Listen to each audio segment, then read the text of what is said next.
Inmigrante, metinalo. Dem bahía, saya para Saidon. No tengo papel, vivo ilegal. Salgo en la calle, me llevan para cárcel. Inmigrante, metinalo. Dem bahía, saya para Saidon.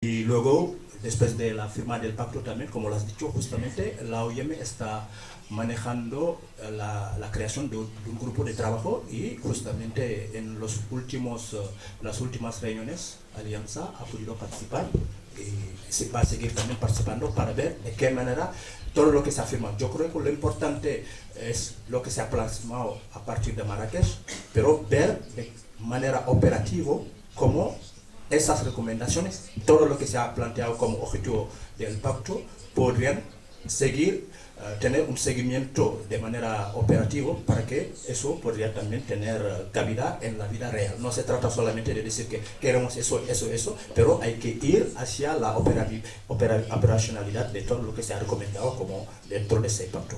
Y los países que se han frustrado, yo creo que también hay que añadirlo. Ha habido 5 países que no han firmado por razones que conocemos. Son Estados Unidos, la Polonia, Checoslovaquia, Israel, porque tienen exactamente unas ideas sobre el tema de la gestión de las políticas migratorias. Eso yo creo que no es más de cuestión de frustración, pero yo creo que eso sigue exactamente la orientación que han tenido que seguir esos países sobre el tema de la migración. Eso también yo creo que hay que tenerlo claro. Gracias.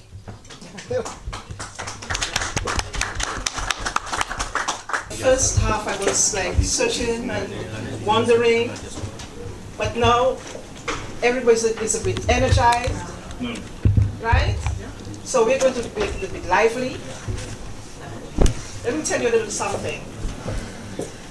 I always say that I lived under different flags. You had the Caribbean flag under the Dutch, under the French and the British. Then I moved to Curacao. I was under the Dutch flag. I lived in the US for 20 years. I was under the American flag. And which flag is missing? The African flag. And guess what? I thought I had to go to Africa to get this flag. I had to come all the way to Spain and be right here with you guys. Okay, so question and answers period. Anyone has questions? Or contributions? Yeah. En 1974 jusqu'à présent, un peu de l'Europe, en connaissant un peu aussi d'autres pays, j'ai remarqué que vraiment qu'on a beaucoup parlé. Toujours parlé, beaucoup de séminaires, beaucoup de conférences.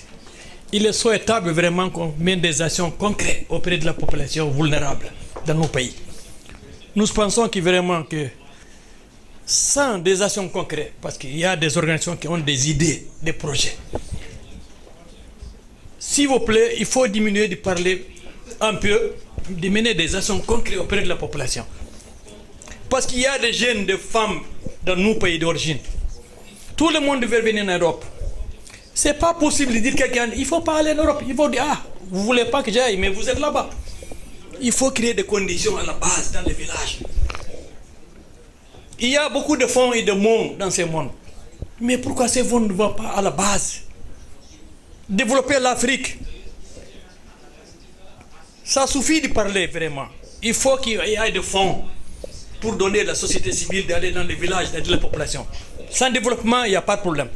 Combien de milliers de personnes qui sont en train de mourir à la mer, dans la mer? C'est pas possible. S'il vous plaît, il faut parler moins, il faut plus des actions, s'il vous plaît. Il y a des projets, il faut travailler. S'il vous plaît, ça suffit. Merci. Merci. Bonjour à tous, je suis très heureux d'être là parmi vous aujourd'hui. J'ai été là sur d'autres instances et je vois que la diaspora bouge et elle continue à bouger. Je vais vous faire une petite citation du GRDR dans laquelle je pense qu'on peut apporter une réflexion. Il dit souvent que la migration ou la diaspora est une ressource durable pour des territoires solidaires. Et sauf qu'il manquait quelque chose qu'a dit tout à l'heure Sarah, quel intérêt pour la diaspora, qu'elle ne soit pas seulement une ressource, mais que ce soit une pierre qu'on doit polir tous ensemble pour qu'elle brille de mille feux. Et c'est possible aujourd'hui. Je suis très heureux de constater que je ne suis pas seul à retourner en Afrique. J'ai vécu 30 ans en France.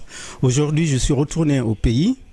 Et le fait de venir dans des instances comme ça m'encourage encore à faire un plaidoyer auprès d'autres migrants qui ont envie de revenir. Mais il faudrait qu'on mette en place les structures, les informations, les accompagnements qui doivent aller avec ce désir ardent de repartir et de créer des conditions d'insertion et de développement local. Parce que nous avons la chance d'être, ce qu'a dit tout à l'heure Sam, le pont entre plusieurs territoires. Nous sommes d'ici et de là-bas.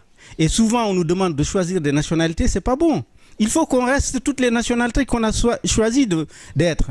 Parce que nous sommes dans ces deux eaux-là, des allers-retours qui se font, parce que nous apportons de la plus-value. Et cette plus-value doit être valorisée.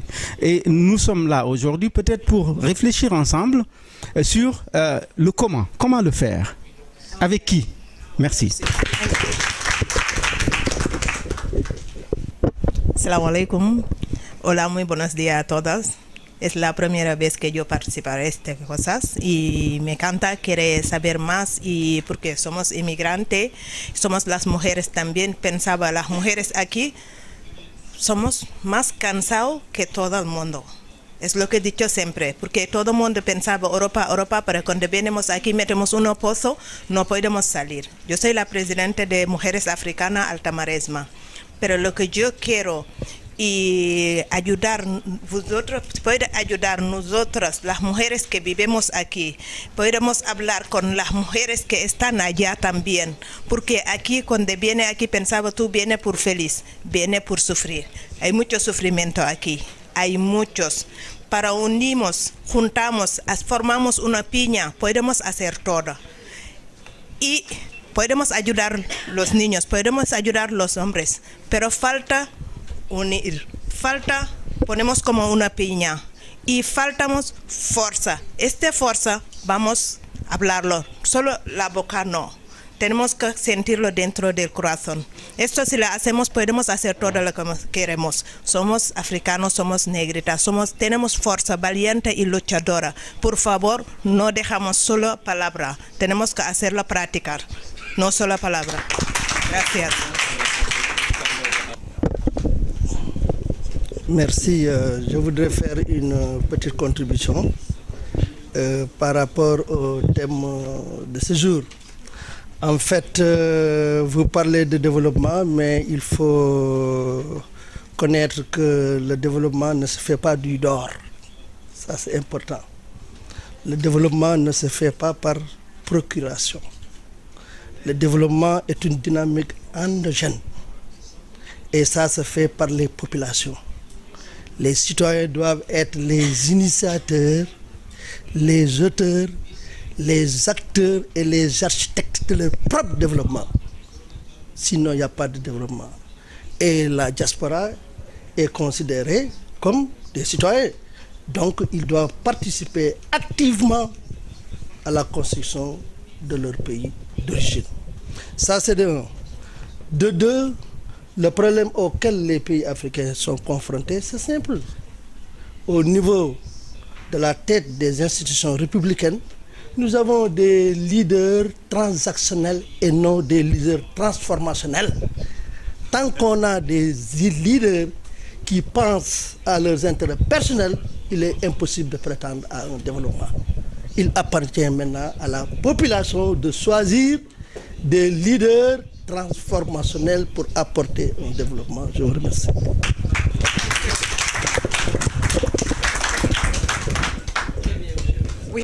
Buenos días a todos y a todas. Solamente una pregunta para Añe, el representante de la OIM.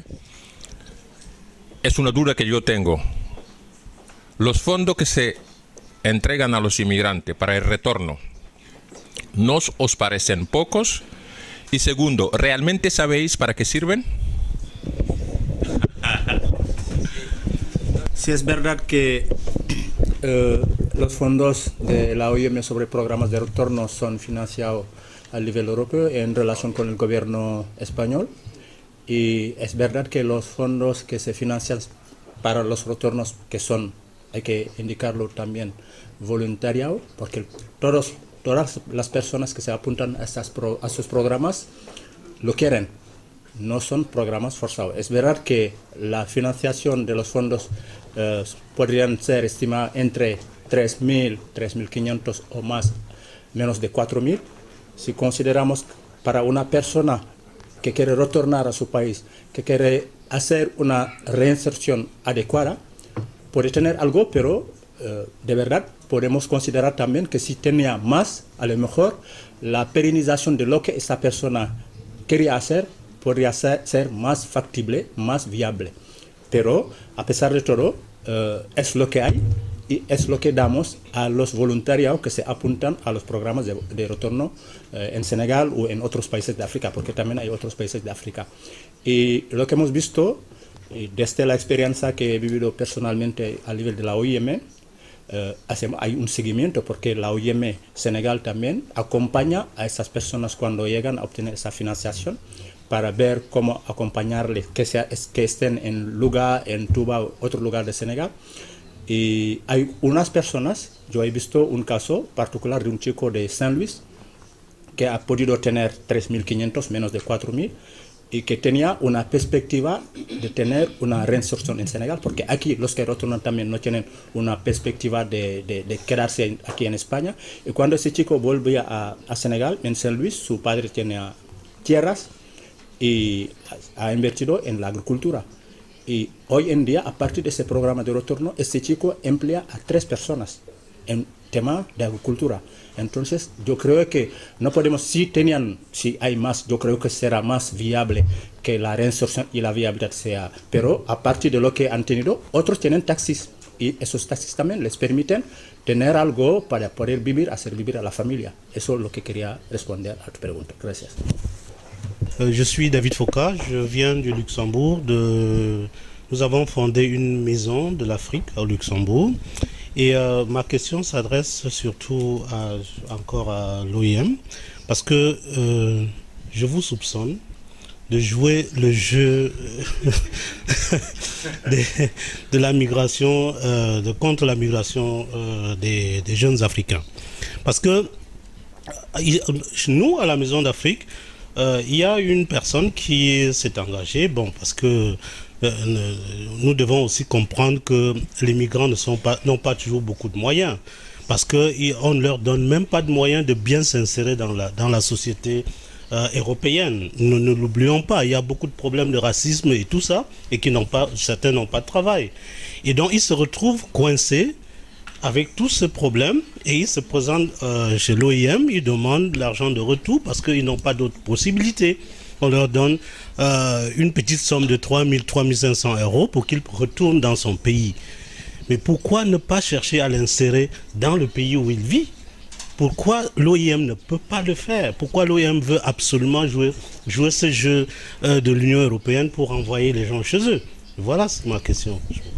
Je réponds à la question de Foka. Vous avez dit que vous soupçonnez en fait l'OIM pour les questions de retour. Je crois que, comme je l'ai dit aussi, ce n'est pas des retours forcés. Alors, c'est les personnes qui s'inscrivent, sachant exactement que ça c'est un programme de retour volontaire. quelle que soit la modicité des montants qui sont alloués, ce sont des personnes qui sont informées a priori que c'est ça que nous pouvons donner. Si vous l'acceptez, vous retournez, et si vous ne l'acceptez pas aussi, vous restez. Alors, je crois qu'aussi il y a une donnée, parce que pour les 2 dernières années, tous ceux qui se sont inscrits dans les programmes de retour volontaire, ce sont des migrants qui sont dans des situations de vulnérabilité, qui ont vécu 10 ans en Espagne ou plus, et qui n'ont pas de perspective de travail, et qui pensent qu'ils ont laissé leur famille dans le pays d'origine, et qui s'inscrivent volontairement pour retourner. Alors, l'autre aspect, concernant les migrants qui sont légalisés, qui sont, en tout cas, qui ont des documents en bonne et due forme, mais l'OIM a des programmes de formation, d'orientation, de recherche d'emploi. Et ici, je parle d'ici, et ces gens s'inscrivent dans ces différents programmes de l'OIM, et une fois qu'ils sont capacités, qu'ils ont les outils nécessaires pour leur faciliter le travail, et beaucoup à partir de ces formations trouvent des emplois à partir de ces programmes de formation de l'OIM, comme le font aussi d'autres organisations non gouvernementales. Okay, donc, thank you. I'm sorry. C'est quelque chose qu'il faut préciser. Thank you. Thank you very much. I will very quickly introduce the next panel. The next panel is my favorite, politics. And I'm just going to say the name, only her first name, and I'm going to make her difficult because she has to introduce herself. Miriam, the stage is yours. So, my name is Miriam Akiuloko. This is the 11th DDD, as you heard during the welcome speeches, but I don't know if every one of you had the chance to really go through the papers. The main title and the main theme of today's DDD is Diaspora Intervention and Participation in Debates and Their Contribution to Local Development. And when I look around in this room, I'm really very glad. I'm extremely happy because I see so many beautiful faces from all over Africa and the diaspora. And I think you should, first of all, before we start the panel, applaud yourselves for being here, because you are making a great contribution by taking your time to attend this event. So, thank you very much. And what I just would like to mention, yes, Louisa said her favorite topic is coming, which is the political dialogue on migration and development. In the past 10 DDDs and other events, dozens of conferences I attended regarding the diaspora and migration, integration, developing the continent. We always tend to look up to organizations, others, either NGOs, international organizations, politicians, governments, to do something. And I wouldn't question the fact that yes, there is a big task breaking the barriers, especially nowadays when, even though we are trying our very best to achieve change, real change, but there are many political forces, especially from the far right, which want to make sure that things don't get better, but they get worse for all of us. Not only members of the diaspora, but even the very original citizens of some of the countries in the European Union. If you just look at, for example, Poland or Hungary, where I'm based, the government is being racist towards its own people, criminalizing poor people, criminalizing homeless people. So this is not something that is only affecting us, it's affecting everybody. But what I would like to tell you before I call the 4 panelists to join the table is that, of course, it is an option to wait for the politicians and other stakeholders to take action and change things for us.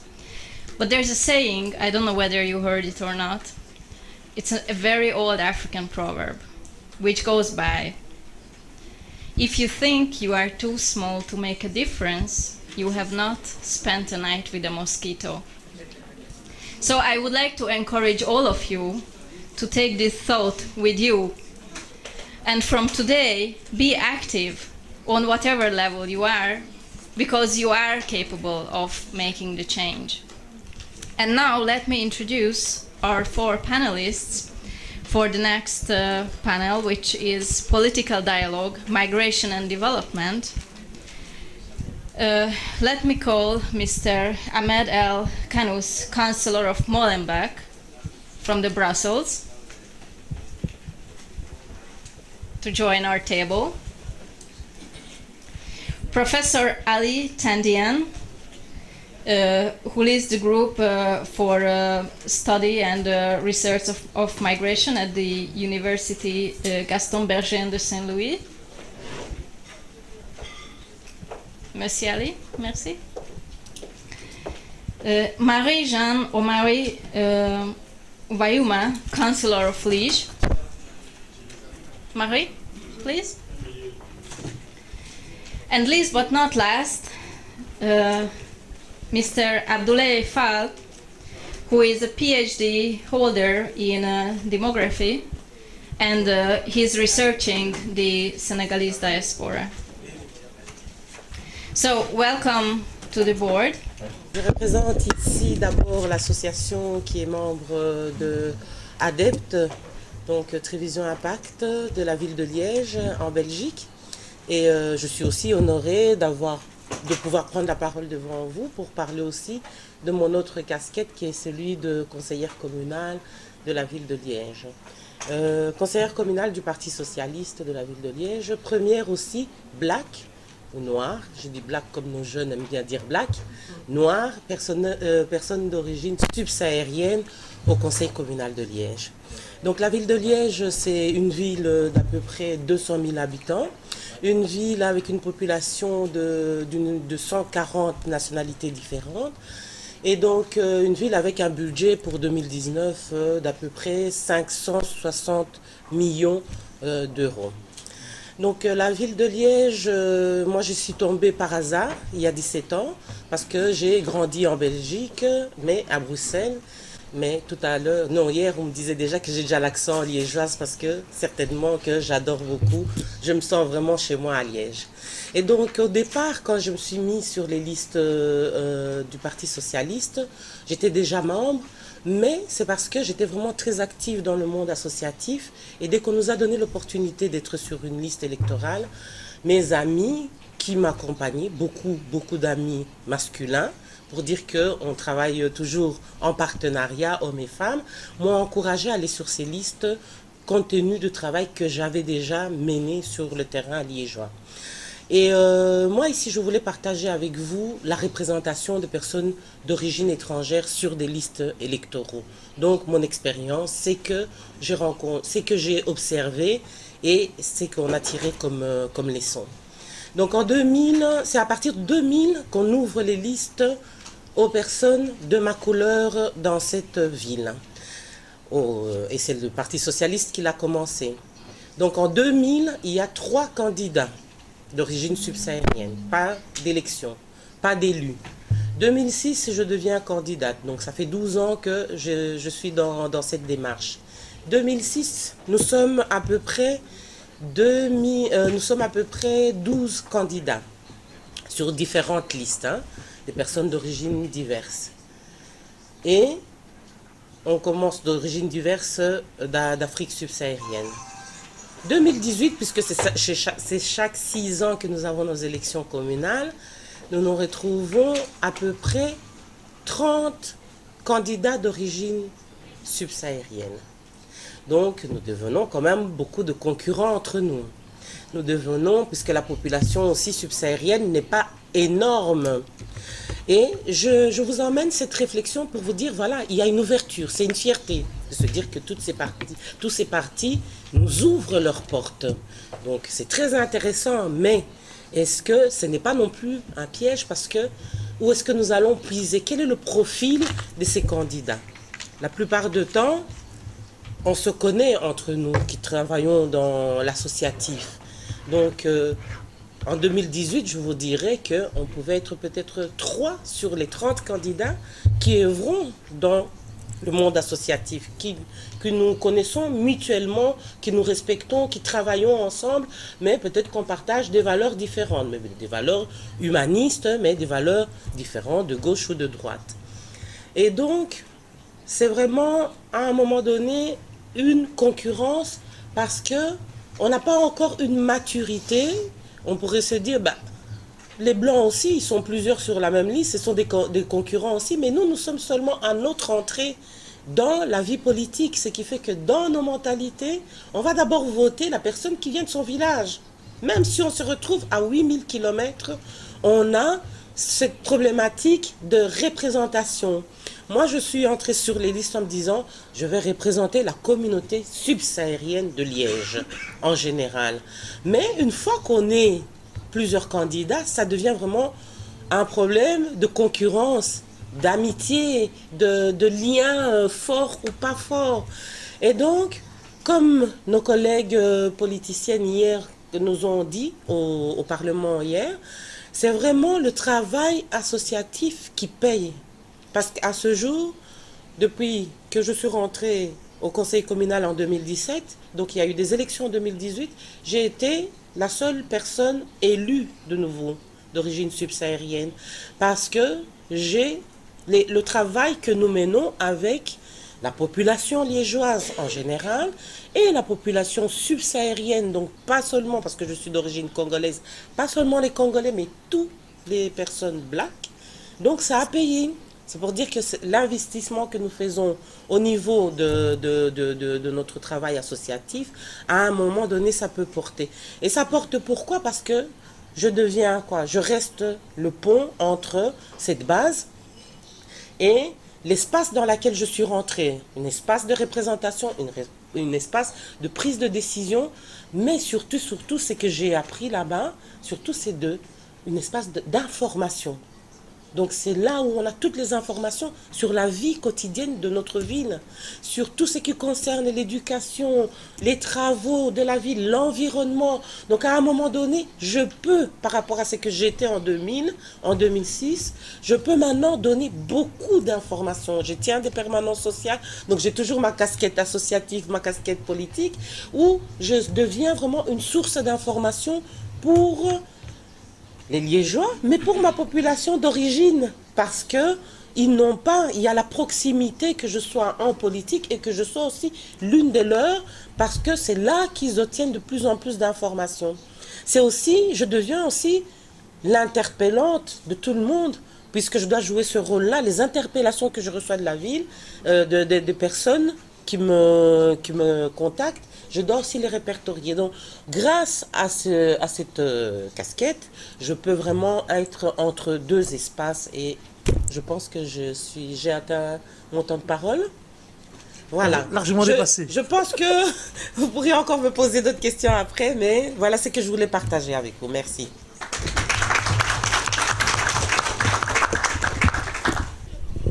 Je ne sais pas si je vais être plus long que ma collègue de Liège, mais je vais essayer d'être concis et précis. D'abord, merci à ADEP pour cette invitation qui m'a été faite. Je réitère ici évidemment les félicitations pour l'organisation de cet événement qui permet à des personnes de qualité qui sont actifs aussi bien sur le terrain politique qu'associatif de venir partager leur expérience et de réfléchir ensemble pour l'amélioration du quotidien des personnes issues de la diaspora, que ce soit ici en Europe, mais aussi à travers évidemment des projets dans les pays d'origine. Alors moi, je me présente, Ahmed El Kannous, j'ai été pendant 10 ans député bruxellois, j'ai été pendant 12 ans adjoint au maire à la commune, la célèbre commune de Molenbeek-Saint-Jean, j'étais le premier échevin, et actuellement je suis député honoraire, mais surtout chef de groupe de ma formation politique au sein de la municipalité de Molenbeek. Molenbeek, c'est une commune qui a défrayé la chronique, comme vous le savez, après les événements dramatiques que nous avons connus, qui à peu près une centaine de milliers d'habitants, avec un budget de 380 millions d'euros, puisque tu as parlé du budget de Liège, et qui aujourd'hui a en son sein plus de 125 nationalités différentes, avec à peu près 55% de la population qui est issue de la diversité, à travers ce nombre de nationalités que je viens d'évoquer. Alors c'est une commune qui est face à de nombreux défis, qui est face à des défis, je dirais, de notre époque, avec tout ce qu'on connaît comme problématique, en tout cas pour certains c'est une problématique, mais pas pour nous, l'immigration, la situation socio-économique de nos habitants, et cette nécessité d'avoir des politiques inclusives et de maintenir une cohésion sociale pour faire en sorte que tous les citoyens soient traités sur un pied d'égalité et que tous les citoyens puissent contribuer au fonctionnement de la cité. Alors, l'engagement politique, d'une manière générale, parce que c'est de ça qu'on doit principalement parler, c'est qu'est-ce qu'on peut faire à notre niveau, nous qui sommes issus des populations d'origine étrangère. Mon père, que Dieu ait son âme, est arrivé en Belgique en 1962. Je fais partie de ce qu'on appelle cette fameuse deuxième génération. Je suis moi-même né à Bruxelles. Et le déclic qui a fait que je me suis décidé de m'engager en politique, c'est d'abord tout un parcours associatif dans le domaine de l'accueil et l'accompagnement des personnes les plus précarisées, mais aussi un des problèmes majeurs que nous connaissons, c'est celui de la formation de nos jeunes. Des jeunes qui arrivent à l'âge de l'adolescence et qui sont en rupture avec leur famille, avec leur milieu de socialisation, le milieu scolaire, qui à un moment donné se retrouvent ni sur le marché de l'emploi, ni celui de la formation. Il fallait apporter des réponses. Et donc je fais partie de ces gens qui avons réfléchi à cette problématique il y a une trentaine d'années et nous avons lancé un certain nombre de projets, dont un centre de formation professionnelle dont je suis fier qu'il existe encore après 35 ans de fonctionnement, qui a pu accueillir, accompagner et mettre sur le marché du travail de nombreux jeunes issus surtout des populations d'origine étrangère et d'origine subsaharienne. Alors l'engagement politique, qu'est-ce qui fait qu'à un moment donné, on choisit de s'engager en politique pour pouvoir apporter notre background, notre expérience, apporter aussi, mettre fin à certaines pratiques que nous dénoncions.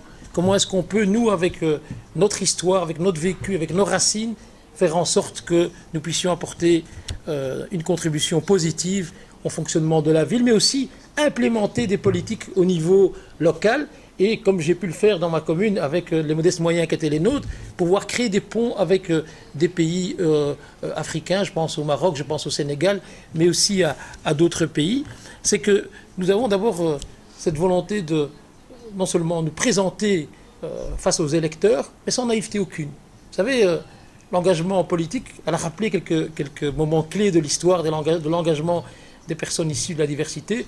Moi, j'ai souvenir qu'en Belgique et à Bruxelles en particulier, l'intérêt que les responsables politiques ont montré pour les populations d'origine étrangère, il faut savoir que nous étions parqués dans des quartiers, un peu comme en France, avec les banlieues, où cette population n'était pas prise en considération. Parce que, je l'ai dit hier, ils n'avaient pas le droit de vote. Et donc les responsables politiques locaux ou régionaux ou même au niveau national ne prenaient pas en considération cette population qui, en théorie, lorsqu'on a fait venir leurs parents pour faire les travaux dont les Belges, les Français et dans d'autres pays européens ne voulaient pas faire, dès ce que disait Marine Le Pen, quand j'appelle le plombier qui vient réparer chez moi, dès que je lui paye sa facture, il rentre chez lui. Il a fait ses travaux. C'est un peu ce que nous destinaient certains responsables politiques de l'époque. Mais ils n'ont pas imaginé un seul instant que ces travailleurs, ces gens qui ont fait les travaux que personne ne voulait à l'époque, allaient faire venir leur épouse ou allaient se marier, allaient avoir des enfants. Et donc, rien n'a été préparé pour ces vagues migratoires, pour les intégrer socio-économiquement. Parce que j'aime bien rappeler que certains jouent sur le mot de l'intégration. Ce qui était important, c'est de pouvoir former les gens et leur donner leur place dans la société via un emploi, via la possibilité de constituer une famille. Et donc, il y a eu à ce niveau-là des lacunes énormes. Ce qui a fait qu'on a connu des générations perdues, des générations qui se retrouvaient sans formation de qualité, parce qu'on les envoyait dans des écoles de relégation, des quartiers qui étaient laissés à l'abandon.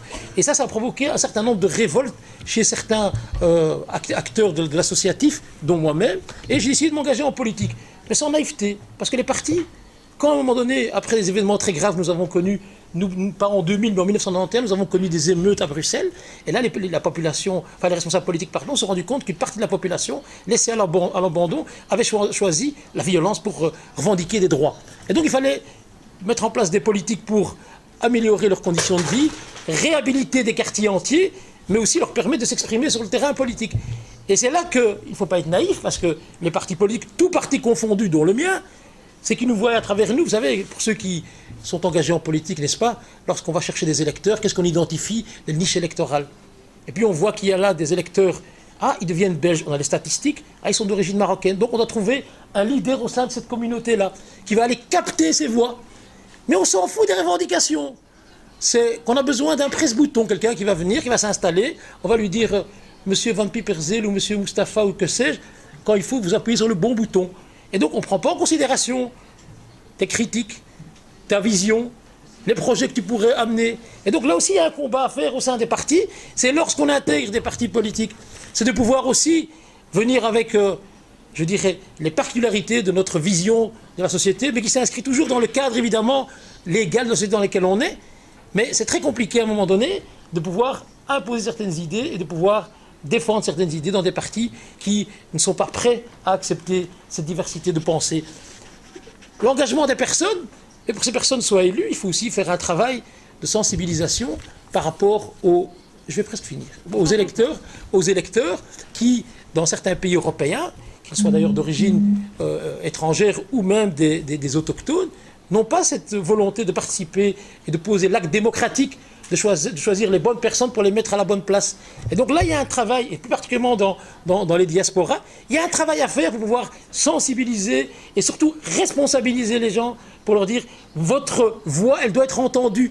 Mais pour qu'elle soit entendue, si vous n'êtes pas des natifs du pays, vous n'avez pas la nationalité, il y a un travail qui doit être fait pour pouvoir accompagner. D'ailleurs, ce n'est pas pour rien que les partis de droite, en particulier, ou les partis plus identitaires, on a parlé de la Hongrie, on voit dans toute une série de pays, dans le mien, on a durci les législations pour l'accès à la nationalité.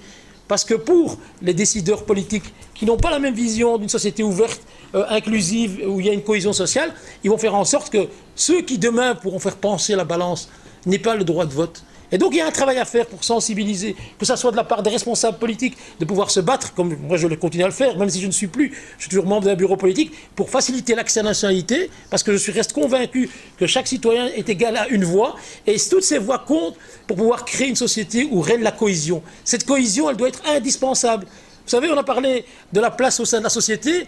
Moi qui ai vécu, je l'ai rappelé hier, la gestion de la période post-attentat, on se rend compte de la dangerosité du repli identitaire.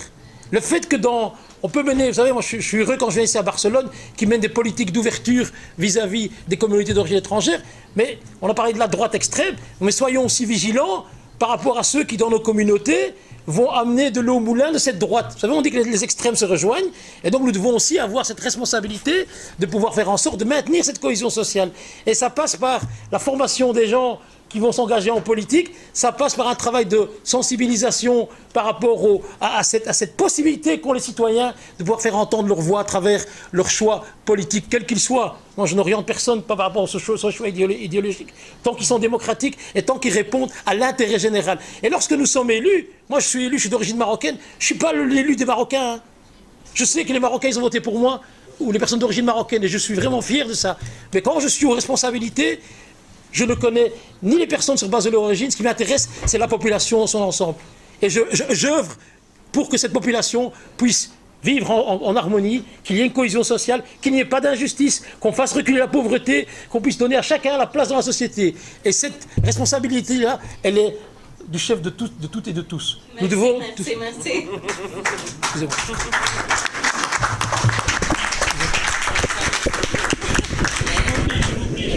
So I would like to give the floor to my big brother, Ali Tandiang, professeur.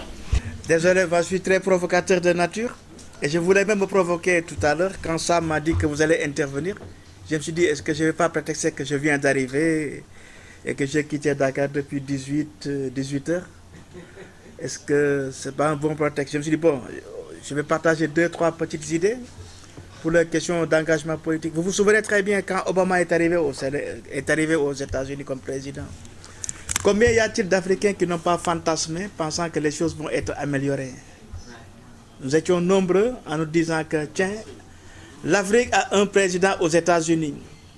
Je me souviens, ce jour-là, il y avait un concert de klaxons à Dakar, des taximans qui ne savaient même pas où se trouvaient les États-Unis, étaient tout heureux d'appuyer sur le klaxon, pensant que tout allait être fait. Mais pourquoi je prends ça à témoin comme introduction? Pour juste cibler qu'il y a quelque chose, une incompréhension qui est là quand on parle d'engagement politique. Et la grande base qui attend beaucoup, pensant que leur carte doit primer sur les actions qui vont suivre. Et malheureusement, comme vient de le dire notre ami, quand l'acteur politique est élu, il n'est plus là pour les minorités. Il suit la logique du parti. Mais bien évidemment, est-ce que cette réponse est assez suffisante pour dire que, voilà, je suis la logique du parti? Moi, je pense que quand il y a un engagement politique et qu'on se donne les moyens de vouloir représenter la population, pas une partie de la population, mais d'être au cœur des législations, il ne faut pas perdre de vue que nous sommes issus d'une certaine couche sociale. Peu importe l'influence, peu importe l'idéologie, s'il y en a toujours, je ne dis pas qu'il n'y a plus d'idéologie dans nos partis, mais on peut interroger, ce n'est pas uniquement en Afrique, hein. Aujourd'hui dans certains espaces ailleurs, il est très difficile de situer où se trouve l'idéologie. Je m'excuse de prendre à témoin l'exemple de la France. On a vu parfois le Parti socialiste beaucoup plus violent que le Parti des droits. Pour ne citer que la question du foulard, ou bien le port d'objets, de signes religieux. Donc je pense qu'il y a toute une difficulté qui se pose à cette question. Mais moi, ce que je voulais surtout partager avec vous, c'est que l'engagement politique doit être influencé par le passé de l'acteur, par le passé, et surtout par la manière à laquelle la personne a été socialisée. Moi, je suis député en Hongrie, mais j'ai été fondé, structuré, moulé par un passé qui m'a donné l'opportunité de comprendre comment ça se passe la scolarisation dans les bas-fonds des quartiers, des banlieues et autres. Mais comment je peux trouver une marge de manœuvre pour influencer sur cela? Malheureusement, cette influence reste parfois très faible. Elle existe, mais parfois elle reste très faible. Pourquoi? Parce que la pensée du parti voudrait qu'on fasse oublier nos origines lorsqu'on est en situation d'engagement politique. Le deuxième point auquel je voulais partager, c'est qu'on s'engage pourquoi? Je vais provoquer là où je viens, le Sénégal. Il y a 2 ans, nous nous sommes mobilisés au Sénégal pour parler de la députation. Mais qu'est-ce qui a évolué en termes de plus-value sur le quotidien des migrants? Mais ces acteurs qui sont ici de nous, qu'est-ce qu'ils ont apporté comme plus-value? Ce n'est pas pour les dénigrer. Comme on a dit, nous sommes dans le nous, c'est dans nous. Mais je pense que quelque part, il faut avoir le courage de nous interroger sur notre quotidien.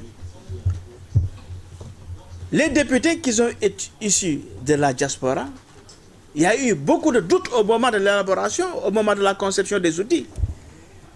Ça et là, nous avons été rassurés. Je pense que c'était au niveau de Barcelone.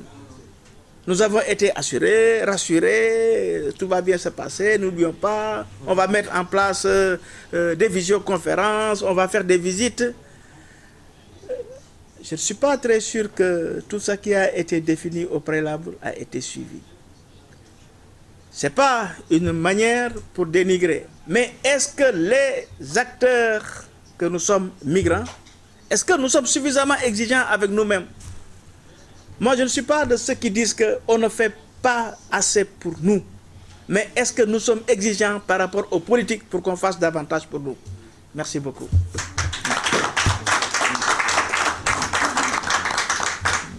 Panelist is Abdoulaye Fall, who is a researcher, as I mentioned, and he's researching the Senegalese diaspora. So please give us your thoughts about...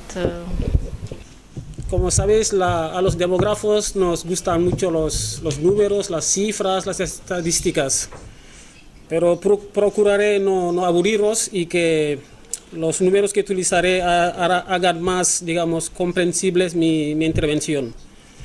También precisar que las reflexiones que voy a compartir con vosotros aquí están extraídas de mi tesis doctoral que defendí hace 2 años, centrada sobre la migración senegalesa en Cataluña y en España. Y de paso aprovecho también para reiterar mis agradecimientos a la comunidad senegalesa aquí en Cataluña y también a las entidades que les agrupan, especialmente la CASC. Antes he hablado un poco de la importancia de la diáspora senegalesa aquí en España. Y en base a esto me gustaría compartir con vosotros 4 números.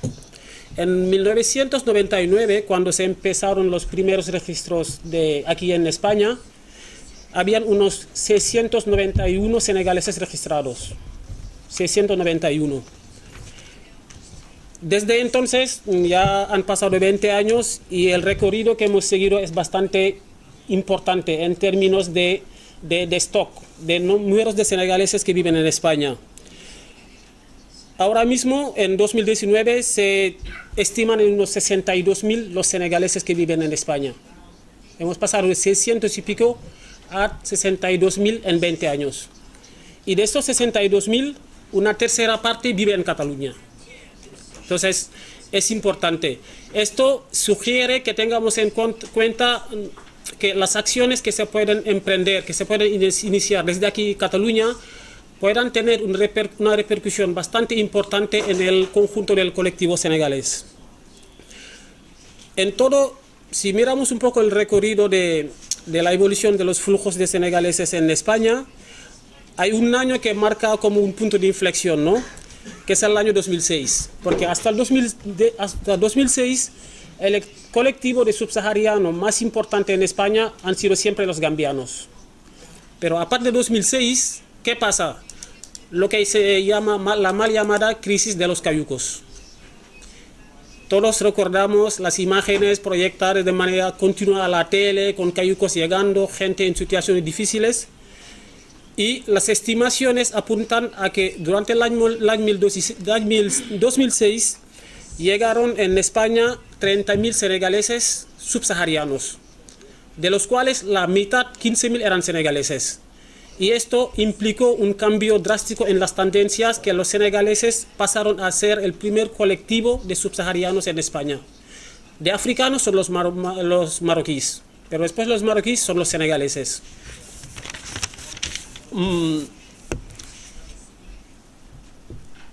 Ahora me gustaría compartir con vosotros una reflexión que no tiene mucho que ver con los flujos, con los stocks, pero es una constatación que he intentado abordar de manera un poco, digamos, efímera en las conclusiones de las tesis, y que yo creo que puede ser un objeto de una línea de trabajo bastante importante por las entidades de senegaleses, sobre todo en España.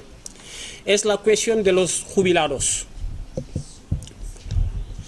En 2007 habían 361 personas nacidas en Senegal que tenían 65 años o más. En 361. 10 años más tarde, en 2017, este número era 5 veces más importante.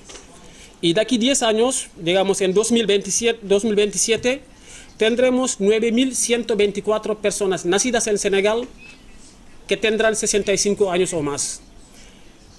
Hablo siempre de personas nacidas en Senegal. Esto quiere decir que son gente, esto incorpora a la gente que han adquirido la nacionalidad española, porque la referencia para computar, para clasificar, es el país de nacimiento. Entonces hay mucha gente que nacidas al Senegal que tienen la nacionalidad española están dentro de este número. Pero las personas nacidas aquí, aunque sus dos padres son senegaleses, yo no los incorporo en ese stock. ¿Qué nos sugiere Porque el problema de los jubilados senegaleses es particularmente importante en relación a otros colectivos de otros países. El primer punto tiene que ver con el patrón migratorio de los senegaleses. Los senegaleses tienen un patrón migratorio de corte, digamos, bastante transnacional, porque el senegalés, al principio de los años 80 o 90, era que el hombre migraba y dejaba la familia en Senegal. Y la idea era trabajar y a la jubilación volver a Senegal. Pero se está demostrando que este propósito de volver al Senegal una vez la jubilación, digamos, asumida, no se están cumpliendo. Y varios son los factores que explican esto. El principal es el tema de la cobertura sanitaria, que hace que normalmente los migrantes tienen una vida tan dura que cuando tenemos 65 años estamos cascados. Me perdonan la expresión. ¿Y qué pasa? Muchas veces la cobertura sanitaria que necesitan en Senegal difícilmente la pueden tener. Y aquí en España la tienen como gratuita, entre comillas. Gratuita no, pero que no tienen que pagar de más para beneficiar de ella. El segundo elemento que es muy importante es estas personas, para poder aspirar a la pensión de jubilación, aquí en España actualmente tienen que cotizar mínimo 15 años para poder tener una pensión completa.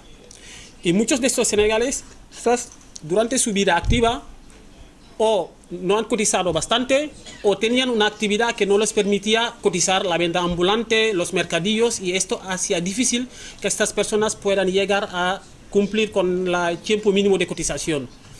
Esto hace que una vez que lleguen a la jubilación, solo pueden disponer de la pensión no contributiva, que es como una ayuda.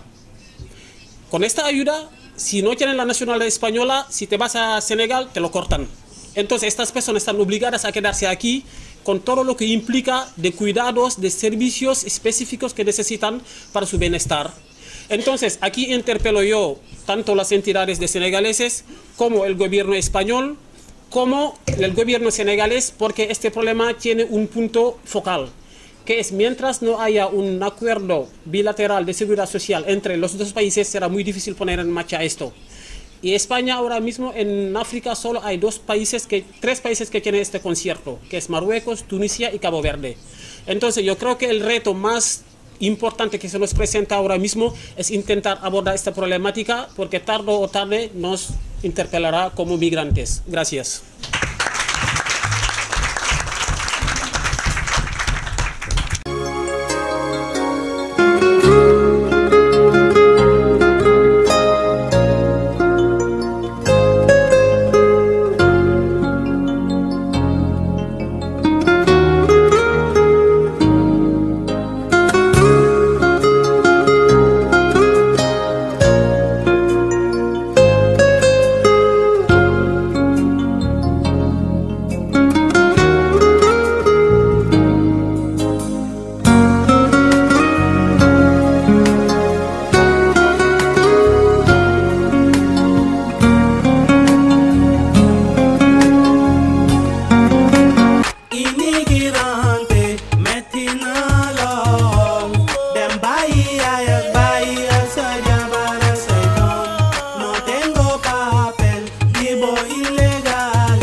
Salgo en la calle, me llevan para cárcel.